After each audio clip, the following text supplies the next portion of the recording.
display the register.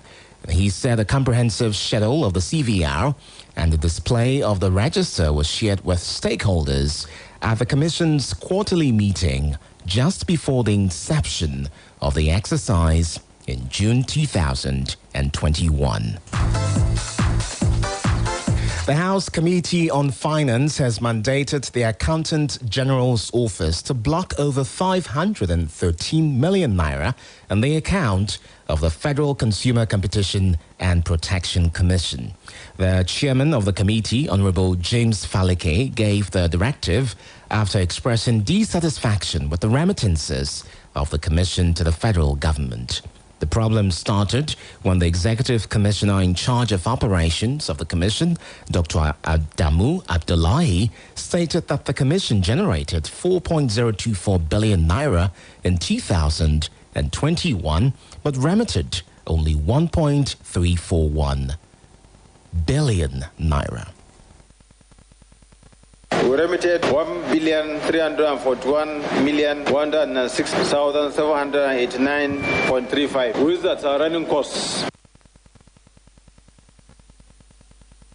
And also, the panel led by Representative Falike wondered how the federal government is expected to fund the budget when agencies spend the money they generated.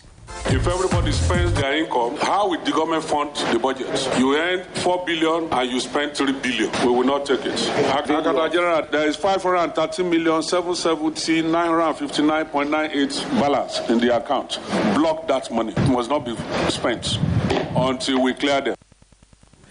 However, the Executive Commissioner in charge of operations has been directed by the Finance Committee to appear before it next Monday with relevant documents. The Department of State Services DSS has called for stronger synergy among law enforcement agencies in the country to tackle terror financing. The Director General of the agency, Yusuf Bichi Magaji, made the call while declaring open a workshop on terrorism financing risk (TFR) for law enforcement agencies and judicial officers organized by the service in Abuja. Represented by the Director, Training and Staff Development, Brown Ekwaba, Bichi said the overwhelming response from law enforcement agencies requires that all hands must be on deck to expose the nefarious activities of perpetrators for possible prosecution.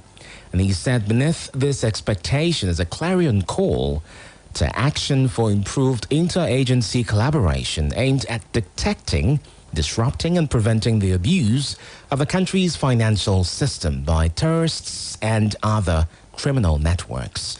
Earlier in his address, the Director of Operations of the DSS, Mr. Joseph Nuhu Dashwap, said the service has developed and implemented a variety of strategies aimed at combating terrorist threats, underpinned by a decisive focus on their finances. With criminal elements perfecting concealment of origin of illicit funds, it beholds on us that a strengthened anti-criminal response to money laundering activities will contribute to the cutting of sources of finance as well as the countering the financial incentives that drive the crime. Our expected personnel must be guided by trust